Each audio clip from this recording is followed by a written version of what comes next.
Maybe, This conference will now be recorded. okay. Maybe Jan will add on that next week is not only about the Creation Justice Covenant, but is mostly about recycling. We have EcoCycle coming, and they're going to tell us all about, what are our questions, what are the some of the answers about recycling. So that's the main part.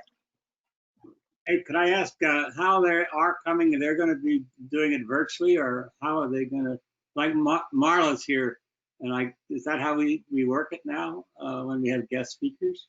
Yes. I'm pondering that myself for for men's fellowship, how it all works. So nice to have Marla here, and it's clear as a bell. Where are you? Somewhere in New Mexico or somewhere? Or? I'm not. I'm actually right now in Pittsburgh, PA. I'm visiting family. I've been using the opportunity to be remote. Drove out here about a month ago, and we'll be here for another couple weeks. Oh, that's great. That's where I was born, in Pittsburgh, Pennsylvania. Nice. Me too. Go Steelers. Go Steelers. Yeah. Well, I think if you see me fiddling around with my phone, one person is having a hard time logging on to the GoToMeeting. So I've been trying to correspond with Nancy Rosenberg, but I think it's time to get started. This is Marla Korpar. She is the Director of Development with SEI, Solar Energy International. Marla was educated at Penn State in engineering and spent a number of years working in the oil and gas world, and then had a change of heart. That might be part of your presentation, I don't know. And decided to, I believe, sign up for a program, a training program, some technology training program at Solar Energy International, and never left. Apparently really enjoyed it. I'm just going to throw out that Solar Energy International is one of these gems that is right here in our backyard. I've never gone up to visit, but I've always wanted to. Somehow I got on the mailing list of SEI years and years ago, and have given small donations when I can. But I mean, they train this international workforce in solar. And I actually forwarded your emails on to a couple of friends of mine who have in both cases sons, but children who graduated from college and were either unable to find a job in what they wanted to do, or just sort of needing the next step. And I've never followed up to see if they followed up, but it's like, boy, if I had a 19-year-old son or daughter, I'd say, if you care about the things you talk about, and you want to do something about it, check these people out. So with that, I will pass the baton here to Marla. She's got a presentation, like a screen share presentation.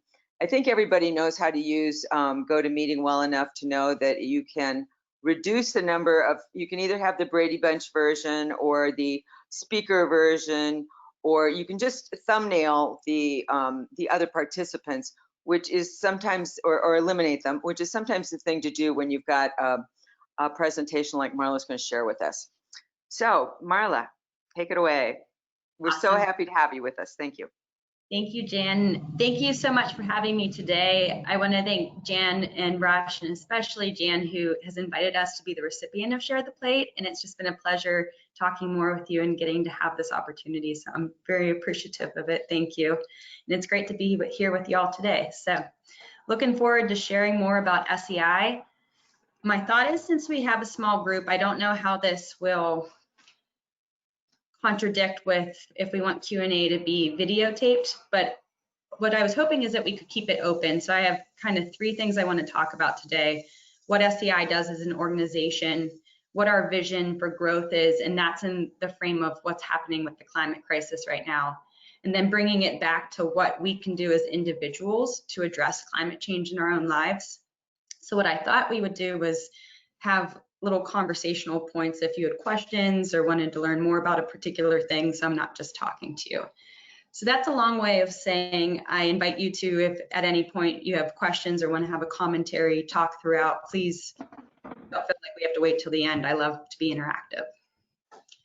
And I don't want to spend too much time talking about myself, but I do want to jump on what Jan was saying. How I ended up at SEI was I was working in the oil and gas industry for about 5 years as an environmental engineer. That's my background. And it became very apparent, especially with the threat of climate change, that my work was not lining up with my personal values and really desire to work in a career that was working towards sustainability, environmental sustainability.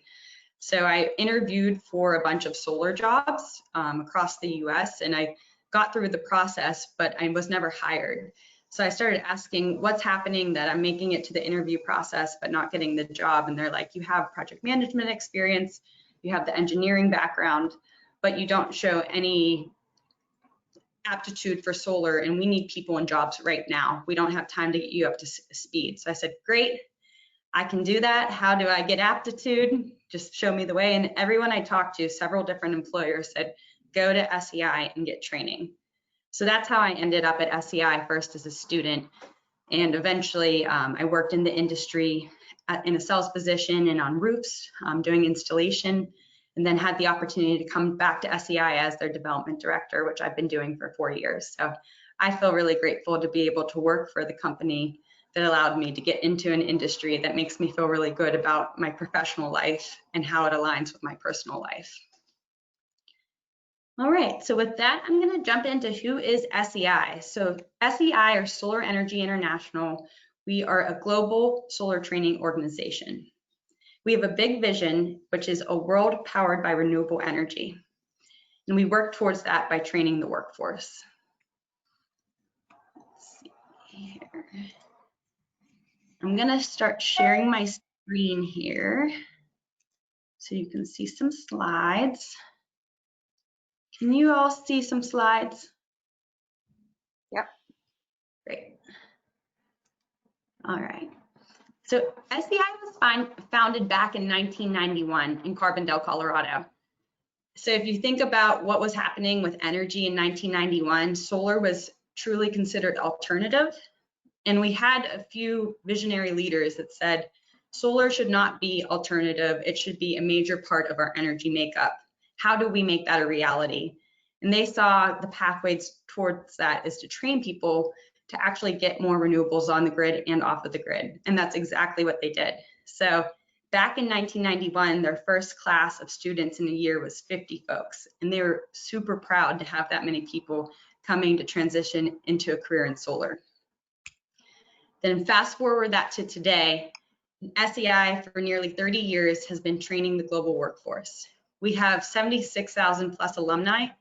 We actually just updated that number. We now have over 80,000 alumni from around the world, from 145 countries to be exact. And my favorite stat about SEI and thinking about our impact is this number right here, 10%. So of these 80,000 alumni that we're working with, they're now out in the world installing, designing, maintaining solar systems. And they have been involved with over 10% of the installed solar capacity worldwide. And as we like to say, we're just getting started. As far as where we're headquartered today, SEI is located now in Paonia, Colorado, where we have a hands-on training facility. I'm going to go ahead and show you a 2-minute video after we go on this slide to give you a visual of what SEI looks like. I think it will really give you a picture or a visual of how we do our work. But we're headquartered in the US, and that really serves the North American market. And then we have another hands-on training facility that is very similar in Costa Rica, and that serves our Latin American market. And then a third one in Oman, and that serves the Middle East and our North Africa market. So those are really our 3 target areas right now of where we're working with folks. And in addition to those 3 physical spaces, we do contract trainings with folks around the world. So we partner with local institutions that are doing solar training and help them train their workforce to create solar jobs. A really good example of that model is we're working with the Ministry of Water and Environment in Uganda. So we created a custom solar training program that says, how do you create complex solar water pumping systems? So it's not just a module and a pump, it's villages that need a lot of water out of a deep reservoir. And right now people are walking 1+ kilometers to get water. How do we start to create that locally where you can pump it up and get it to your community? So we created that curriculum and we trained 200 installation type folks that will go and work in rural communities. And now we're training their technical workforce that can continue to train more people. So depending on where we're working on the world, we might have a physical location, or we might be building the capacity so people can build their own program to really make an impact in their community, because we can't do it alone. All right, I want to show you this video. This is what it looks like on campus. Are you seeing the YouTube video on the screen, Jan? We are, yes. Okay, great. All right, I'm going to hit play here. Hi, and welcome to our booth. You're probably here because you're interested in solar training. Whether you're just getting started with a career in the solar industry or you're a professional looking to expand your expertise. Come on in and join me as I give you a quick tour of our campus and tell you more about our courses. So what you see here is some of our PV lab facility, where students come from all over the world to get hands-on training and apply what they've learned in the classroom. During the solar training week, students will install and commission different types of PV systems with highly qualified instructors. I'm here at our Colorado campus, where our main offices are located. Since 1991, SEI has been providing NADCEP certified training to over 75,000 students all over the world. In addition to this Colorado campus, we also have training centers in Oman and in Costa Rica. But you don't necessarily need to travel to get your solar training. Let me show you what I mean. With our online campus, you can train from home. You'll still be connected to our experienced instructors, and you'll be able to connect with other students through our forums. So welcome to our student lounge. This is where students take breaks throughout the week and network with one another, instructors, and staff. We have a fully equipped kitchen, solar roasted coffee for you in the morning, cold water throughout the day, and other amenities. As I mentioned earlier, all of our trainings are NADCEP certified, so you can receive your required educational contact hours and continuing education requirements. SEI is also an accredited IREC training provider, which means that our curriculum meets the highest standards in the industry. So come chat with us. We'd love to meet you and get you started on your path in the solar industry.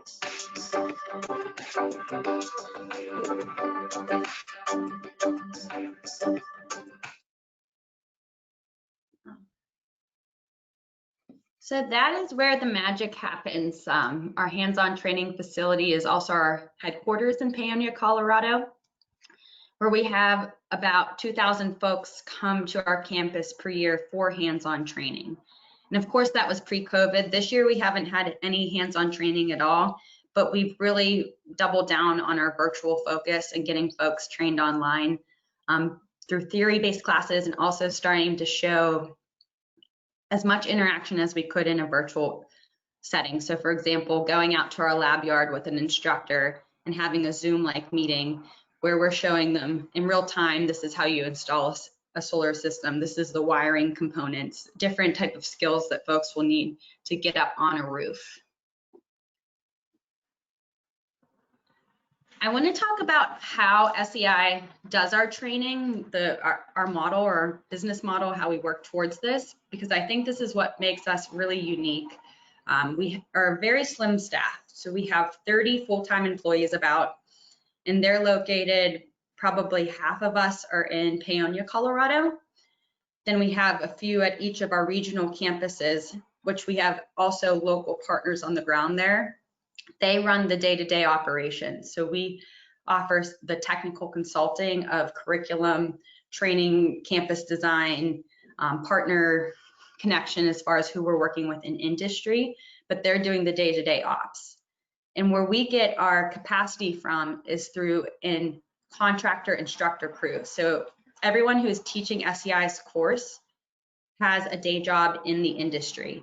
They might own their own solar company. They might be working in sales, design, engineering, you name it, everything from off-grid systems to utility scale, solar farm-esque systems.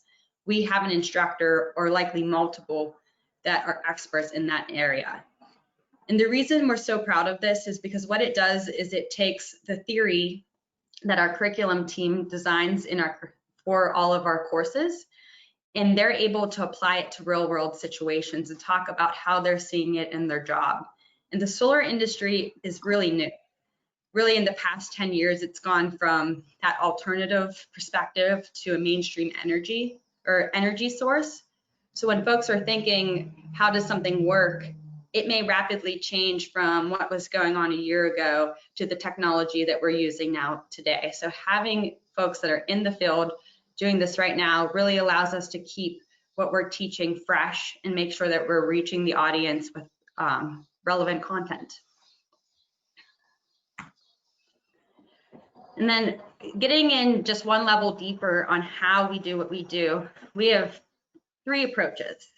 So the first is our hands-on training lab, and that's where folks get practical knowledge that they can take from the lab into the field.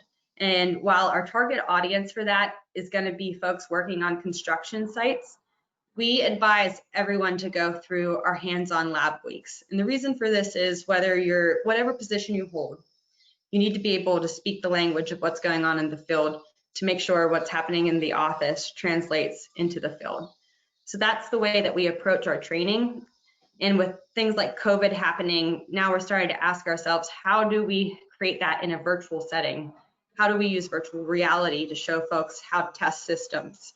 How do we have Zoom-like mini training sessions where we can get people to see things that are happening in real time, even if they're not out there? So we continue to evolve what hands-on training looks like, but we really believe it's important no matter what you're doing in the industry.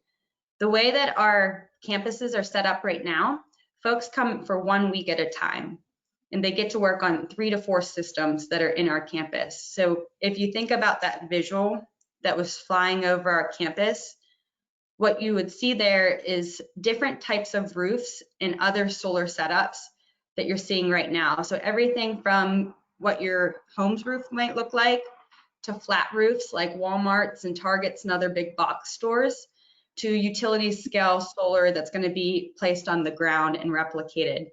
And the really interesting thing about solar is if you can design it and install it in one series, so like for example 8 panels that are in a circuit, it's replicable.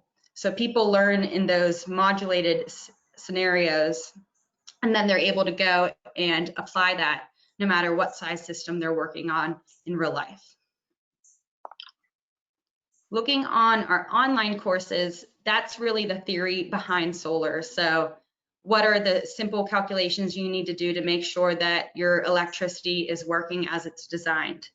How do you make sure that you're doing it safely? You need to know just back of the napkin calculations that really help be a pulse for what you're doing, and then it goes all the way into deep design. And with our online courses, we have kind of 2 target audiences. One are folks that are getting into the industry for the first time, and they need to know solar fundamentals. And 2 are professionals that are in the industry but are advancing their knowledge and their skill set to aid with their job. So an example of that would be a designer who is going from an assistant to a lead, and now they need to be able to reference the National Electric Code. So they might come to SEI and take a course that helps them relate the National Electric Code with how they're designing systems so that they can make sure that they will be approved on the local level with their inspector. And then the third way that we teach is through classroom learning. This is a hybrid of the 2 methods. It's saying, how do we use hands-on mini labs coupled with theory to help practical learners learn what they need to know in theory. And this is happening at all of our campuses and through satellites with partners across the world. So what we try to do, if I had to pin it in a nutshell, is create content that's appropriate for different learners and different folks at different stages of their career, so that we can really help people go no matter where they are, starting, get to the next level. Okay, before I jump into that, I want to pause here because I know this is a lot of information to throw out right off the bat. Does anyone have any questions about SEI's history, the way we train, or the work we're doing right now?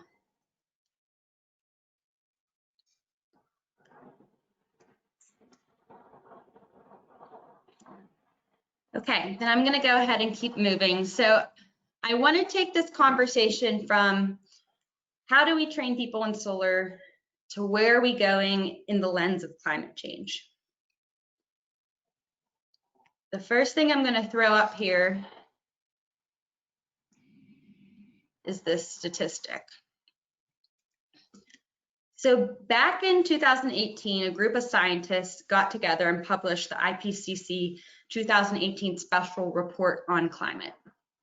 Whether you know this by name, or if you start to think about when you really started to hear about climate change a lot in the news, this is likely the reference point where this conversation started, because this was the first time within our history that a large group of scientists internationally came together on one report and said, climate change is a threat right now, and these are the benchmarks that we'll have to reach in order to address it in a timely manner. So they took this really big picture issue that has been talked about for years and made it tangible with measurement and timing. And for us as a solar energy training organization, it really opened up a conversation of, now that we understand the scale of the problem, we can start looking at how do we use our position as leaders in solar training to be a part of the solution. And that's exactly where we're heading right now.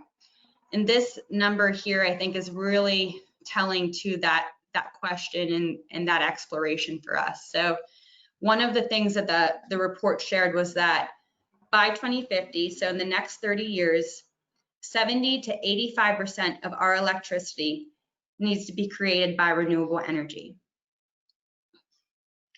For frame, right now, about 26.2% of our energy comes from renewable energy. So that's telling us that we need to over double what we're doing today in order to get there. And I think even more telling than that particular what's that growth look like thought process is thinking at where it's going naturally. So we know that solar and renewable energy is growing as a part of our energy makeup quite authentically, quite naturally, because it's becoming more cost competitive. So we're seeing it happen in the market. So what does that mean it would look like if there was just a continued natural maturation of the market? We would expect that by 2040, that 45% of our electricity would be created from renewables. That to us was this really obvious moment of, okay, great, solar is growing and we are going to keep moving on that trajectory. But if we don't take a concerted effort to work towards accelerating adoption, we're not going to meet that 70 to 85% range that is truly needed to have a meaningful impact on climate change. And I guess I should mention what's really important about this 1.5 degrees C with this time frame. That's what they're saying is to avoid catastrophic climate change, which means reaching a level where we're warming at a point of no return. If we can say below that threshold of warming, then we're not going to see life change dramatically as we know it, is the philosophy behind it. However, once we get to a certain point, no matter what we do, the atmosphere and the earth, our environment and ecosystems will change permanently. So this is really what we're shooting for when we think about addressing climate change. So then we started asking questions, again, as a solar training organization. Well, great, if we know we need to create 85% of our electricity from renewables, how much needs to be from solar? And that answer is really interesting to me. Solar has to be a big part of the solution. They're shooting for about 43% of that energy makeup to be provided by solar PV. And compare that by today, solar makes up about 2% of the global solar energy makeup. So that is the big mind-blowing growth opportunity that we see working in the solar industry. We need to go from 2 to 43% in the next 30 years. How do we do this? So of course, we put on the lens as trainers and say, how many folks do we need working towards this in order to make it a reality? And the results are, they're exciting, they're thrilling, and they're terrifying. Right now, we have about 3.6 million folks working in solar. And to get to that 43% solar makeup in the next 30 years, we need to be at 11.9 million solar workers. So that's 3 times more jobs than we have today in the next 30 years. And again, exciting, terrifying, all those emotions I mentioned are for good reason. When you look at this initially, I think we all had a lot of overwhelm. But then we were able to look back on our opportunity and see that, you know, there is a tangible path forward here. SEI is a leader in industry training. We have a global audience, and there's an obvious skills gap. If we can start to close that job skills gap, then we're going to have more folks that are prepared to be working in the workforce. If we can get more people into jobs, we're going to get solar adopted faster. All of a sudden, that 43% opportunity that's coming up by 2050 feels more realistic. And this kind of goes back to sharing when I started taking classes at SEI as a student, that conversation I had of companies feeling like they didn't have time to hire folks that didn't have the skills. That's really what the gap in opportunity is here, and that's what we're hoping to continue to address, and in a more meaningful way as we work towards this goal. So I think to consider where we're at versus where we need to go, we need to look at this number. In the last 30 years, SEI has trained 80,000 people, and we are incredibly proud of that. But that is only less than 3% of the global workforce. So if that's where we're at now, and we have this unique position as global leaders in solar training, how many folks don't have the right skills, aren't ready to get in jobs, or aren't able to perform their duty, their job responsibilities with the precision needed to have solar that's not only installed correctly, but working and will live throughout its lifespan as designed. And to us, we see that that means we need to be really training a much greater piece of the workforce. So then the next question becomes, well, how many people can we train? And what we were able to use was these numbers that we have as targets that are aligned with addressing climate change, and say, how do our operations meet those? So this high number, this terrifying red line up here, that's what it looks like if we were to train, sorry about that. This line right here would be if we train 100% of the solar workforce, or 11.9 people in the next 30 years. And I think it's really fair to say that does not feel achievable, and we can't do that alone. And I also think that's really fair because we're not the only training organization out there, but we're a leader. So if we can take a intentional approach to training a piece of this, we expect that other people will be joining us and also training other parts of this workforce so that we can see meaningful growth of the solar industry in a timely way. So then, knowing that this was not achievable, the next question becomes, well, what would happen if we continued to train people at the rate we are right now? And that's what this bottom line here is, this blue line. In the next 30 years, if we trained with nothing, business as usual, we would train probably around 700 people. So that would be not even 5% of the total solar workforce. And that was really telling too, because what we saw was SEI can keep working business as usual, but we're not really going to be addressing climate change with the audacity that we should be. So now there's a call to action for us as an organization that says, how do you continue to grow your operations and reach more people so that you can have a meaningful stake in addressing climate change? And what we looked at when we saw all of this is that it's going to be really hard to go from where we are now to the first 10 years. But once we can make systematic changes in our organization to reach more people, we believe then it will grow exponentially. So these two numbers you're seeing here are what SCI's goals are. We're working in the next 10 years to train nearly 1 million people. And with that is a very audacious approach to growing the way we do business. So it's looking at our systems, the way we train people, how we build capacity in partners to be able to start to work towards this growth trajectory. And then from there, sorry, I don't know why this is happening. From there, then the question set becomes, how do we continue on this growth trajectory? And that's where the 4 million number comes from. We believe once we have a tried and true model that we'll be able to continue seeing growth from 2030 to 2050, upwards to 4 million people trained. So to say that succinctly, today SCI has trained less than 100,000 people.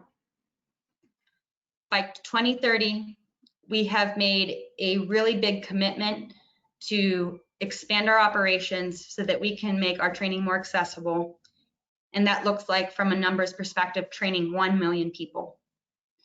And then finally, from there, we're working towards training 4 million people in the next 20 years, so that in total, we'll have 4 million folks, or 30% of the global solar workforce, trained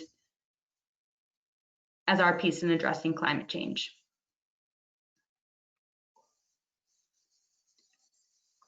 So thinking about how we are going to do that, to say it succinctly, we are going to stay really invested in the way we do business now. We have our content, our people, and our expertise really locked down. So we want to preserve that. And we're looking at, how do we strengthen our partnerships? How do we train more trainers and build local capacity across the globe? And then how do we look at our culture within our organization to make sure that we're reaching the right people?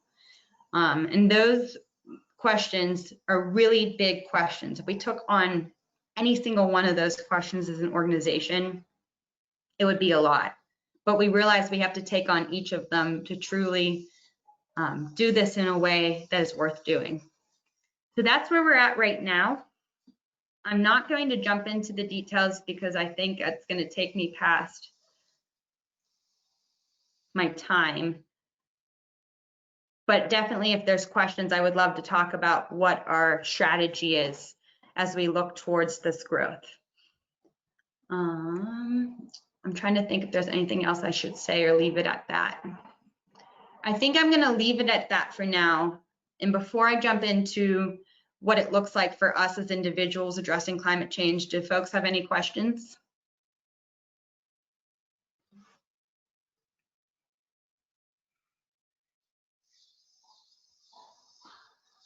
This is Jan. I just have one question. To what degree do you try to do training in areas where there's economic hardship, particularly related to other energy sources, like coal mines shutting down in Kentucky and Colorado? Is that sort of a low impact part of your programs, or is that something that you do focus on? Definitely.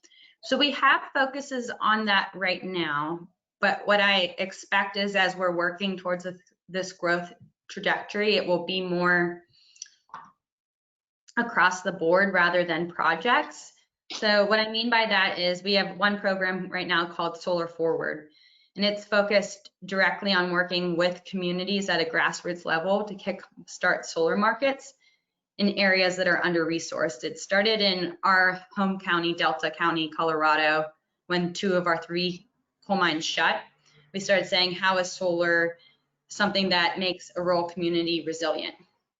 And it addresses it through local policies, through workforce development, through policy workforce development, and through empowering local businesses, because that's something that usually is overlooked in rural communities or under-resourced communities. And this program now has worked in some of the regions hit the hardest in Colorado. So Gunnison County, we're working right now in Crestone. We're just about to enter a contract with a 6-county region in the San Luis Valley. And we're really addressing real resiliency in those areas. But that's the reason I say a project versus a robust solution, is that it's limited in its resources and it's working one-on-one with what we have. And what we hope to see is really having more capacity to create these regional partnerships where, like, if we're working in Kentucky per se, rather than working with each individual grassroots community, if we can partner with whatever that statewide organization is that's addressing how our coal mining communities transition, then that allows us to reach more people. So that's where we're aiming to go. The other piece of that. This is Sissy. And I'm wondering, I know you're a nonprofit, but there's got to be cost to training. So what is the cost to training, and are there supplemental services for those who can't afford to be trained? Absolutely. Thanks, Sissy. Appreciate it. So the cost for training, there's tuition, and it depends on what type of course it is. For typical online course, you're looking at $845 for a 6-week course. For our in-person training, it's around $1,500 for a week-long course. And we have a big pool of folks who pay the tuition and go through the program that way. On the other side of it, we have a robust scholarship program that is continuing to grow.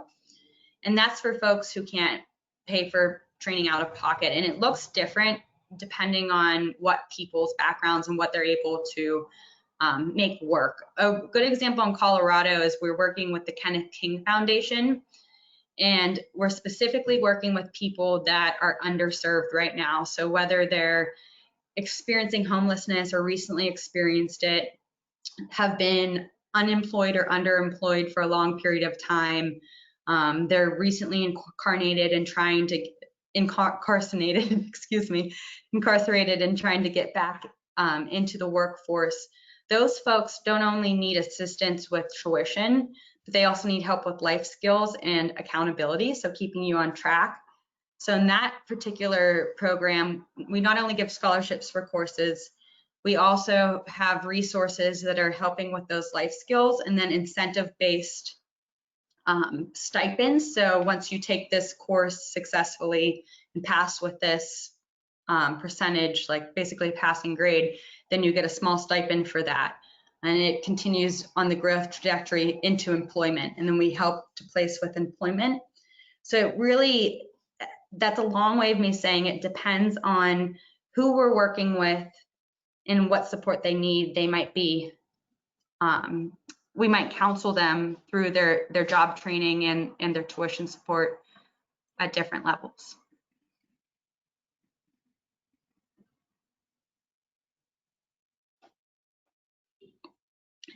Any other questions? Thank you. That muted me. Thank you. Awesome. Great. Okay. So I think I'm going to jump then to the last piece of this, which is what does it look like as individuals to address climate change in our everyday life? Before I go there, though, I want to mention one thing. So thinking about our growth and transitioning into really being able to reach more people, one piece of that is investing in other organizations that have the capability to train people for the solar workforce. An example of that is what the Share the Plate proceeds are going to this month, is our program called Tribal Train the Trainer. So through that program, we're partnering with Red Cloud Renewable Energy Center. The center was founded by an alumni named Henry Red Cloud, who came to SEI in the 90s and has gone back and worked on reservations across the Northern Plains for the last 10 years, getting solar projects on different community things in a really grassroots way. And he's had this center where he's teaching solar hot air, passive solar, really tangible solar techniques that are, they're small projects, so they're easy to adopt. But what was missing within his training institution was that next level of training. So how do we build solar electric systems? How do we build solar businesses? And how do we create a profitable business within Native American communities using solar as the vehicle to make that happen? And so through this Tribal Train the Trainer program, we're training Native American trainees. So they're folks that are working in solar, have some sort of solar background. And now they can convert their solar background skills and really create a new skill set of being a trainer to start training the next wave of Native Americans to be solar installers, solar designers, solar project managers, etc. And this program we love because it's an empowerment model. We can share our resources and we can build the capacity, but really Henry and the Red Cloud Renewable Facility is what is going to make this program truly effective across the years. And looking at who our partners are in the US and around the world, we hope to see this model more and more so that folks are working locally in their communities. And that gets to that number piece too, like how the heck are we going to train 1 million people? It's going to be by having partners like Red Cloud Renewable Energy Center to make it happen. All right, so the last piece, and this, how we can make it help, how we can address climate change in our daily lives. I wanted to talk about this because climate change is an issue that I think a lot of people are interested in and they want to participate in, but it's so big that we can get overwhelmed and not know what to do. And sometimes it gets to the extent where people don't even want to talk about it. So I think it's really great to acknowledge that it is this huge issue and there are systematic solutions to addressing it, like working with something tangible like solar to get it adopted across the world. That's something that SEI as an organization can do. But Marla, as the individual, I can also do things that are really meaningful, and my actions will feed into the opportunity for things like SEI to do the work they're doing. So these are things that you can do every day to address climate change. So the first one, I think this probably won't be shocking, but I want to make sure I say it, is vote.